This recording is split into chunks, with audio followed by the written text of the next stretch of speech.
பயணிகளின் கவனத்திற்கு தயவு செய்து கவனம் செலுத்தவும். உங்கள் வாழ்க்கை மிகவும் குறைந்த மதிப்புடையது. ஆகையால் தன்னுடைய உயிருக்கு உத்தரவாதம் நீங்களே எடுத்துக்கொள்ளுங்கள். அரசாங்கம் பொறுப்பு எடுத்துக்கொள்ள முடியாது. கூட்டம் நெரிசல் அதிகமாக இருக்கக்கூடிய காரணத்தால் இடம் கிடைக்காத பட்சத்தில் எங்களை குற்றம் சாட்டக்கூடாது. உங்களுக்கான இடம் டாய்லெட் மற்றும் படியில் ஒதுக்கி வைத்திருக்கிறோம். மூச்சுத்திணறல் ஏற்பட்டு உயிரிழக்கக்கூடிய நபர்கள் தயவு செய்து அரசாங்கத்தை தொடர்பு கொள்ள வேண்டாம். நாங்க பொறுப்பு கிடையாது. பிரயாக்ராஜ் செல்லக்கூடிய ரயில் பிளாட்ஃபார்ம் நம்பர் 14, 15, 16 நின்று கொண்டிருக்கிறது. தப்பித்தவறி கீழே விழுந்து இறக்கக்கூடிய நபர்கள், மூச்சு திணறி இறக்கக்கூடிய நபர்கள் அல்ல மிதிப்பட்டு நசுக்கி கொல்லப்படக்கூடிய நபர்கள் எங்களிடம் வரக்கூடாது. ரயில் உங்களுடைய சொத்து. ஆகையால் இதை உடைக்கலாம், சேதாரமாக்கலாம். இதற்கு நாங்கள் எந்த விதமான கேள்வியும் கேட்க மாட்டோம். உங்கள் மீது எந்த விதமான வழக்கையும் போட மாட்டோம். டிக்கெட் கூட இங்கே எடுக்க தேவையில்லை.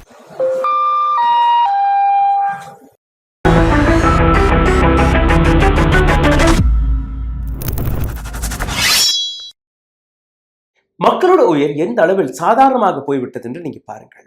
50 கோடிக்கும் மேற்பட்ட மக்கள் மகாகும்ப மேளையில் கலந்து கொண்டார்களாம். ஆனால் அதே மகாகும்ப மேளையில் 3 முறை கூட்ட நெரிசல் ஏற்பட்டு எத்தனையோ நூற்றுக்கணக்கான நபர்கள் உயிரிழந்திருக்கிறார்கள். ஆனால் அரசாங்கத்திடம் அதற்கான டேட்டா கிடையாது.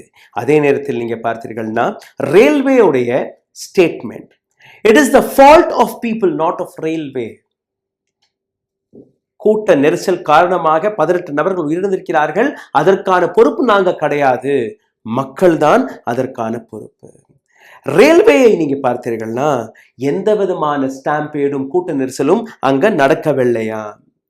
எந்த விதமான பிளாட்ஃபார்ம் மாற்றமும் அங்க நடக்கவில்லையா? எந்த விதமான ட்ரெயின் கேன்சலேஷனும் அங்க நடக்கவில்லையா? மக்கள் தான் இதற்கான பொறுப்பு என்று ரயில்வே கூறியுள்ளது. கும்பமேளாவில் நடந்த அந்த கூட்ட நெரிசல் சங்கம் எப்படி சிஸ்டம், கவர்மெண்ட் அவர்களுடைய நெக்லிஜென்ஸ், அதனால் எத்தனை உயிர்கள் போனது என்கிற அந்த விஷயத்தை எத்தனையோ மீடியா ஹவுசஸ்கள், எத்தனையோ மக்கள் கேள்வி கேட்டார்கள். கோதி மீடியாவை விட்டுவிடுங்கள், அரசாங்கத்தை விட்டுவிடுங்கள், எதிர்க்கட்சி தலைவர்களும் கேட்டார்கள். ஆனால் அரசாங்கம் எந்த விதமான பதிலும் கொடுக்கவில்லை.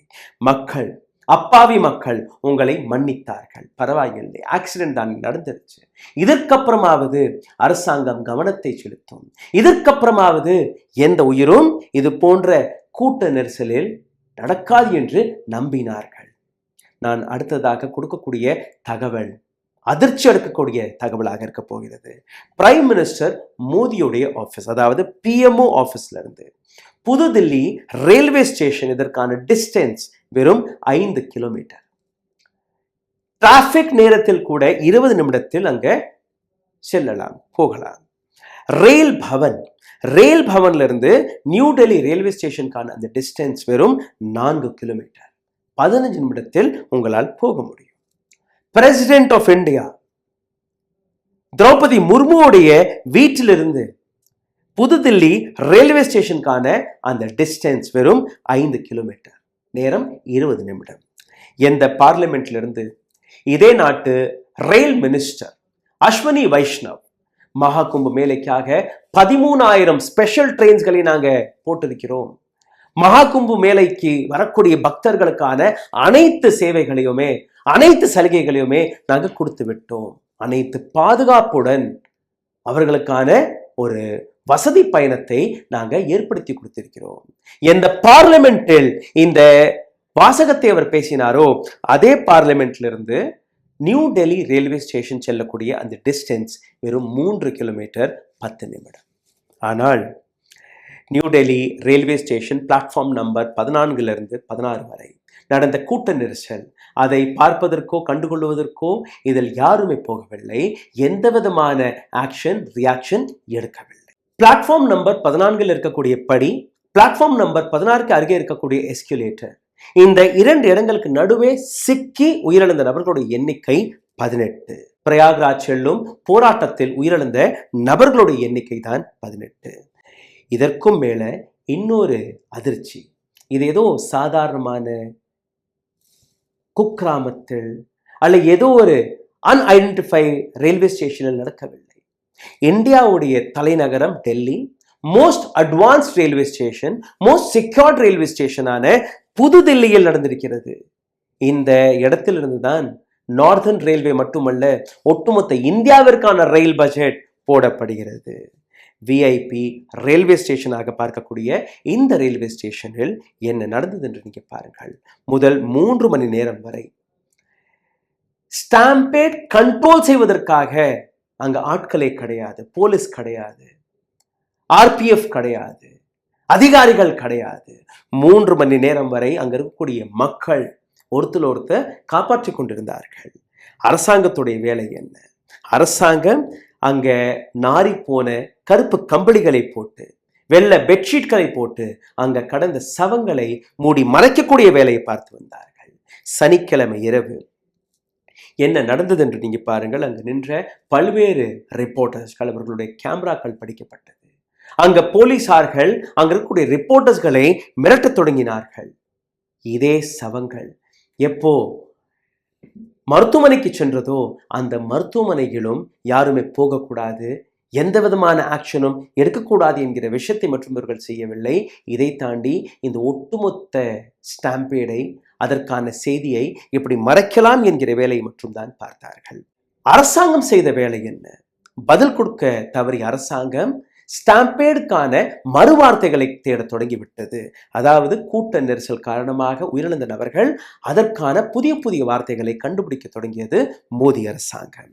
முதலில் இதை வதந்தியாக, ரூமராக எடுத்து காட்டினார்கள். எதுவுமே நடக்கவில்லை, நத்திங் ஹேப்பன்ட். அடுத்தது நோ ஸ்டாம்பேட், இங்க எந்த விதமான கூட்ட நெரிசலும் நடக்கவில்லை. அடுத்ததாக ஸ்டாம்பேட் லைக் சிச்சுவேஷன், கூட்ட நெரிசல் போன்ற ஒரு சிச்சுவேஷன் இங்கே ஏற்பட்டு விட்டது. அதற்கு பின்பு too many people in large crowd, மிகப்பெரிய அளவில் கூட்டம் வந்துவிட்டதாக கூறினார்கள். ஹியூஜ் ரஷ், மிகப்பெரிய அளவில் கூட்டம் வந்துவிட்டதாக கூறினார்கள். the situation is under control, situation கண்ட்ரோலில் வந்துவிட்டது. இது எல்லாம் எப்ப கூறினார்கள்? இந்த 18 நபர்களுடைய உடல் அங்க கடந்த போது, 18 நபர்களுடைய அந்த உயிரை பறித்த ரயில்வே கொடுத்த பதில்கள் தான் இது. பவர் பாயிண்ட் பிரசன்டேஷனை நம்பக்கூடிய ரயில் மினிஸ்டர் அஸ்வினி வைஷ்ணவ், அவர் ஒரு சில விஷயங்களை புரிந்து கொள்ளாமல் எப்படி நடந்து கொண்டார், எவ்வளவு இர்ரெஸ்பான்சிபிளாக நடந்து கொண்டார் என்று அதையும் நீங்க பார்க்க வேண்டும். 2 வாரத்திற்கு முன்பு கும்பமேளாவில் நடந்த ஒரு மிகப்பெரிய டிசாஸ்டர், அப்பவும் வீக்கெண்ட் தான். கடந்த 2 வாரங்களாக டெல்லி ரயில்வே ஸ்டேஷனில் இதே போன்ற கூட்டம் தொடர்ந்து வந்து கொண்டுதான் இருந்தது. அதாவது சனிக்கிழமை, வெள்ளிக்கிழமை, ஞாயிற்றுக்கிழமை அங்க கூட்டம் அதிகரித்து கொண்டுதான் இருந்தது. அப்போ அஸ்வினி வைஷ்ணவ் ரயில்வே மினிஸ்ட்ரிக்கு இது நன்றாகவே தெரியும், எப்படி இந்த இடத்தில் கூட்டம் வருகிறது, அதற்கான எந்த விதமான வழியும் இவர்கள் எதற்காக எடுத்து வைக்கவில்லை, எதற்காக அங்க போலீஸ் பாதுகாப்பு போடப்படவில்லை, எதற்காக அங்க டிக்கெட் செக் செய்யப்படவில்லை, எதற்காக 1 மணி நேரத்திற்கு 1500க்கும் மேற்பட்ட ஓப்பன் டிக்கெட்களை வித்து வந்தீர்கள். இது போன்ற கேள்விகள் மட்டுமல்ல, सभी को इस बात की खबर थी कि रेलवे स्टेशन पर बहुत सारे श्रद्धालु लगातार किसी भी तरह भरकर, किसी भी तरह ठुस ठुस कर टॉयलेट पे बैठकर भी संगम नहाने जाना चाहते थे. இது ஒரு ஸ்டேட்மெண்ட். அனைவருக்குமே தெரியும், முக்கியமாக ரயில்வேஸ்க்கு தெரியும், பக்தர்கள் எந்த அளவில் கூட்டம் கூட்டமாக வந்து என்ன நடந்தாலும் பரவாயில்லை, எப்படி வேணாலும் நாங்க போவோம், டாய்லெட்ல உட்கார்ந்து கூட நாங்க போவோம், ஆனால் சங்கம் போய் கங்கை நதியில் நாங்க தன்னுடைய பாவங்களை கழுவிட்டு தான் வருவோம் என்கிற அந்த முடிவு. அப்போ எப்படி சனிக்கிழமை அன்று எந்த விதமான பாதுகாப்பையும் ரயில்வே டிபார்ட்மெண்ட் எடுத்து வைக்கவில்லை. பவர் பாயிண்ட் பிரசன்டேஷனை வைத்து இந்த விஷயத்தையும் சோஷியல் மீடியாவிற்காக நீங்க ஒரு அழகான பிரசன்டேஷனை தயார் செய்து விடுவீர்கள். இதற்காக ஒரு சில டேட்டாக்களை கொண்டு வந்து இதையும் அரசாங்கத்துடைய அச்சீவ்மெண்டாக எடுத்து வைத்து விடுவீர்கள். மினிஸ்டர், த ரயில்வே மினிஸ்ட்ரி சனிக்கிழமை அன்று எங்க இருந்தது என்று நீங்க பார்த்தீர்கள்னா வெறும் மேனேஜ்மெண்ட், மீடியா மேனேஜ்மெண்ட், இந்த செய்தி எங்கேயுமே வெளிப்போகக்கூடாது என்கிற அந்த வேலையை மட்டும் தான் பார்த்தார்கள். லீவிங் த பப்ளிக் crushed, மக்கள் நசுக்கி கொல்லப்படும் போது ரயில்வே மினிஸ்ட்ரி செய்த காரியம் இதுதான். மக்கள் டிராப்பிள்ட் ஆகும்போது, சரிந்து விழுகும் போது, அவர்கள் மீது மக்கள் ஏறி சென்ற போது ரயில்வே வேடிக்கை பார்த்து கொண்டிருந்தது. இப்போ மினிஸ்ட்ரி, அரசாங்கம் 2 பேருமே சேர்ந்து ஒரு ரிப்போர்ட்டை தயாரித்து விடுவார்கள், ஒரு கமிட்டியை ஃபார்ம் செய்து விடுவார்கள். இதற்கான விசாரணை கமிட்டி. இறந்த நபர்களுக்கு 10 லட்சம் ரூபாய், காயமடைந்த நபர்களுக்கு 2.5 லட்சம் ரூபாய். ஆனால் எதற்காக இது நடந்தது என்று நீங்க புரிந்து கொள்ள வேண்டும். இந்த ஸ்டாம்பேடில் ஒரு நபருடைய தகப்பனார், ஒரு நபருடைய தம்பி, ஒரு நபருடைய மகள், மகன், மனைவி, அம்மா, இது போன்ற எத்தனை உயிர்கள், எத்தனை உறவுகளை, எத்தனை கதைகளை நீங்க முடித்து விட்டீர்கள். இதற்கான அக்கௌண்டபிலிட்டி யார் என்று நீங்க பார்த்தீர்கள்னா உங்களால் பதில் கொடுக்க முடியாது. ஆனால் இந்த நாட்டில் இருக்கக்கூடிய மக்கள், அவர்களுடைய உயிர் எவ்வளவு சீப்பாகிவிட்டது என்று நீங்க பாருங்கள். 2003ஆம் ஆண்டு கும்ப் மேளா நாசிக்ல நடந்தது. அதில் 12க்கும் மேற்பட்ட நபர்கள் இதே போன்று நசுக்கி கொல்லப்பட்டார்கள். சரி, இப்பவாவது அரசாங்கம் திருந்திவிடும், மக்கள் இது போன்று நசுக்கி கொல்லப்பட மாட்டார்கள் என்று நம்பி அடுத்த கும்பமேளைக்கு வந்தார்கள். 2010ஆம் ஆண்டு கும்பமேளா ஹரித்வார். 10 நபர்கள் இதே போன்ற கூட்டு நெரிசலில் நசுக்கி கொல்லப்பட்டார்கள், துடித்து இறந்தார்கள். இப்பவும் மக்கள் நம்பினார்கள், சரி இதற்கு மேல் இது போன்ற ஸ்டாம்பேட் நடக்காது, அரசாங்கம் ஏதாவது ஆக்ஷன் எடுப்போம் என்று. 2013ஆம் ஆண்டு பிரயாக்ராஜ், இதற்கு முன்பு அலகாபாதாக கூறப்பட்ட இதே இடம், இங்கே நடந்த கும்பமேளையில் 43 நபர்கள் இதே முறையில் மிதிப்பட்டு நசுக்கப்பட்டு இறந்தார்கள். இப்போ மீண்டும் ஒரு முறை இதே அரசாங்கத்தை நம்பி 2025ஆம் ஆண்டு அரசாங்கத்துடைய பிரம்மாண்டமான பிரச்சாரத்தில் பிரம்மாண்டமான செய்திகளை பார்த்து அதில் celebrity, minister, corporate businessman, social media influencers, கோதி மீடியாவுடைய பிரச்சாரம் அனைத்தையுமே நம்பி அங்க சென்றார்கள். 144 வருடத்திற்கு பின்பு நடக்கக்கூடிய இந்த கும்பமேளையில் நீங்க வரவில்லை என்றால் நீங்க சனாதனியே கிடையாது, இந்துவே கிடையாது, நீங்க தேச துரோகி என்று கூறக்கூடிய ஒரு சில நபர்கள் இந்த முறை கங்கையே உங்களுடைய கேவைசி, உங்களுடைய அடையாளங்களை கவனித்து பார்க்கிறார் என்கிற ஒரு பிம்பத்தையும் கிரியேட் செய்தார்கள். இது போன்ற கட்டுக்கதைகள் எத்தனையோ. 29ஆம் தேதி ஜனவரி மாதம் காலை 4 மணி அளவில் ஒரு மிகப்பெரிய ஸ்டாம்பேட் சங்கமில் நடந்தது. அரசாங்கம் கொடுக்கக்கூடிய எண்ணிக்கை, மரண எண்ணிக்கை 30. ஆனால் ரிப்போர்ட்கள் படி நீங்க பார்த்தீர்கள்னா இந்த இறந்த நபர்களுடைய எண்ணிக்கை 100, 200, 500 இன்னைக்கு வரை அந்த கணக்கு வரவில்லை. மக்கள் ஒவ்வொரு முறையும் அரசாங்கத்தை நம்பி தன்னுடைய உயிரை பணைய வைக்கிறார்கள். ஆனால் அரசாங்கம் காமன் மேன்கள் தானே, காக்ரோச்கள் தானே, எப்படி வேணாலும் நசுக்கி போடலாம். பிப்ரவரி 15ஆம் தேதி சனிக்கிழமை அன்று 8:30 மணி அளவில் நியூ டெல்லி ரயில்வே ஸ்டேஷன் ஒரு மிகப்பெரிய கூட்டத்தை பார்த்தது. ரயில்வே மினிஸ்டர், ரயில்வே ஆஃபிஷியல்ஸ் யாருமே அங்க வரவில்லை. மக்கள் எப்படியாவது கும்பு செல்ல வேண்டும் என்கிற ஒரு சிச்சுவேஷன் நின்றார்கள். திடீரென்று அங்க கூட்ட நெரிசல் நடக்கிறது, ஸ்டாம்பேட் நடக்கிறது. எத்தனையோ நபர்கள் மூச்சு திணறி, சின்ன சின்ன குழந்தைகளுடைய சத்தம், தாய்களுடைய அந்த கூச்சல் சத்தம், குழந்தைகளுடைய வலி, தங்கைகளுடைய வலி, எத்தனையோ தகப்பனார் தன்னுடைய குழந்தைகளை காப்பாற்றுவதற்காக உயிர் கொடுத்த அந்த வேதனை அனைத்தையுமே பார்த்து கொண்டிருந்தது அங்க இருக்கக்கூடிய railway department. Travellers please attention. பயணிகளின் கவனத்திற்கு, உங்களுடைய உயிருக்கு நாங்க உத்தரவாதம் கிடையாது. இதைத்தான் கடந்த 10 ஆண்டுகளில் புல்லட் ட்ரெயின் என்கிற பேரில், வந்தே பாரத் என்கிற பேரில், அல்ல ஹை ஸ்பீட் ட்ரெயின் என்கிற பேரில் முதியோர்களுக்கு கிடைக்கக்கூடிய அந்த 50% கன்செஷனை கூட பறித்து ஒட்டுமொத்த ரயில்வேஸையே நாங்க பிரைவேட்டைசேஷனுக்காக விற்க போகிறோம் என்கிற பல்வேறு வதந்திகளை கொடுத்து இந்தியாவில் இராணுவத்திற்கு பின்பு ஒரு மிகப்பெரிய அளவில் எம்ப்ளாய்மெண்ட்டை ஜெனரேட் செய்யக்கூடிய ஒரு துறை ரயில்வே. ஆனால் அந்த ரயில்வே துறையில் இருக்கக்கூடிய மினிஸ்டர், அவருக்கு இந்த பொறுப்பு மட்டும் கிடையாது, அவருக்கு இன்னும் 2 மினிஸ்ட்ரிகளும் கொடுத்து வைத்திருக்கிறார்கள், ஐடி அண்ட் பிராட்காஸ்டிங் மினிஸ்டர் உட்பட.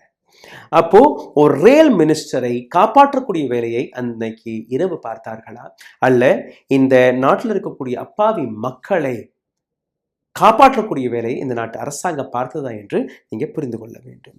144 வருடத்தில் நடந்த ஒரு மிகப்பெரிய மகா கும்பமேளை, இங்கே நடந்த ஒஃபிஷியலாக நடந்த 2 ஸ்டாம்பேட்கள், அதற்கான எந்த விதமான பதிலையும் இந்த நாட்டு அரசாங்கம் கொடுக்கவில்லை. எப்படி இது சாத்தியமாகும்? உங்களுக்கு நன்றாகவே தெரியும். 7500 கோடி ரூபாய் செலவில் இவ்வளோ பெரிய மேளையை இவர்கள் ஆர்கனைஸ் செய்திருக்கிறார்கள். பிரயாக்ராஜ் செல்லக்கூடிய நபர்கள், அவர்களுடைய நிலையை நீங்க பார்த்தீர்கள், உங்களுக்கு புரிய வரும் எப்படியாவது நாங்கள் ஏறணும் என்று. ரயில்வே இந்த கிரவுட் மேனேஜ்மெண்ட்டுக்காக ப்ரிப்பேர்டே கிடையாது. கான்ஸ்பிரசி நடக்கும்போது அல்ல இது போன்ற விபத்துகள் நடக்கும்போது இது ஒரு கான்ஸ்பிரசி பிளாட் என்கிற விஷயத்தை எடுத்து வைக்க தொடங்கிவிட்டார்கள். இது வந்து எதிர்க்கட்சிகள் அல்ல வெளிநாட்டு சதி என்று எடுத்து வைக்கக்கூடிய விஷயம். அரசாங்கம் ஒரு கமிட்டி அமைக்க போகிறார்கள், இன்வெஸ்டிகேஷன் நடக்கும். இன்வெஸ்டிகேஷன் கமிட்டி ஒரு ரிப்போர்ட்டை கொடுக்கும். அந்த ரிப்போர்ட்டிற்கு பின்பு போஸ்ட்மார்ட்டங்கள் நடக்கும். போஸ்ட்மார்ட்டங்களை வைத்து என்ன செய்ய போறீர்கள்? 10 லட்சம் 2 லட்சத்தை நீங்க கொடுத்து நீங்க எஸ்கேப் ஆகக்கூடிய வேலை மட்டும்தான் பார்ப்பீர்கள். 1500 ஜெனரல் டிக்கெட்ஸ் யாருடைய உத்தரவுப்படி கிடைத்தது? இன்னைக்கு வரை அந்த ரயில்வே ஸ்டேஷனில் எத்தனை நபர்கள் வந்தார்கள், எத்தனை நபர்கள் போனார்கள், அந்த எண்ணிக்கை இங்க 3 ரயில் வந்ததாக நீங்க கூறியிருக்கிறீர்கள். அந்த 3 ரயிலில் எத்தனை மடங்கு அதிகமான கூட்டம் அங்க வந்தது, யாரால் வந்தது என்கிற எந்த விதமான பதிலையும் இன்னைக்கு வரை அரசாங்கம் கொடுக்கவில்லை. அதற்கு பதிலாக நியூஸ் அண்ட் மீடியா மேனேஜ்மெண்ட் நடக்கிறது. உயிரிழந்த நபர்களுடைய எண்ணிக்கை இதற்கு மேல் அதிகரிக்க கூடாது, அப்படி அதிகரித்தால் கூட அந்த நம்பர் மீடியாவிற்கு போகக்கூடாது என்கிற இந்த வேலையை மட்டும் தான் அரசாங்கம் பார்க்கிறது ஒழிய, ரயில் மினிஸ்டர் பார்க்கிறாரே ஒழிய இதை தாண்டி எதுவுமே கிடையாது. உலகத்தின் மிகப்பெரிய டெமோக்ரஸி, உலகத்தின் மிகப்பெரிய மக்கள் தொகை கொண்ட சூப்பர் பவர் விஸ்வகுரு மோடியின் தலைமையில் நடக்கக்கூடிய ஒரு மகா அரசாங்கம். இந்த மகா அரசாங்கத்தில் இருக்கக்கூடிய சூப்பர் மினிஸ்டர் அஸ்வினி வைஷ்ணவ் மறைப்பதை தாண்டி வேறு எதுவுமே செய்யவில்லை. ரீல்ஸ்களை கிரியேட் செய்வதை தாண்டி வேறு எதுவுமே செய்யவில்லை. மக்கள் உங்களிடம் பதில் கேட்கிறார்கள், அக்கௌண்டபிலிட்டி கேட்கிறார்கள். பதில் உங்களிடம் இருந்தால் தயவு செய்து கொடுங்கள், அல்ல என்றால் மக்களாகிய நீங்க உங்களுடைய கேள்விகளை கீழே கமெண்ட் பாக்ஸில் எழுதுங்கள். நன்றி, வணக்கம். ஊடகம் கார்ப்பரேட் அரசியல்வாதிகளின் கைப்பாவையாக அடிமைகளாக இருந்தது போதும், இனி சாட்டை எடுத்து சுழற்றும் நேரம் வந்துவிட்டது. ஊடகம் பொதுமக்களாகிய உங்களுக்காக உங்களாலேயே இயக்கப்பட வேண்டும். ஊடக சுதந்திரத்திற்காக உங்களின் பங்களிப்பை இன்றே அளித்திடுங்கள்.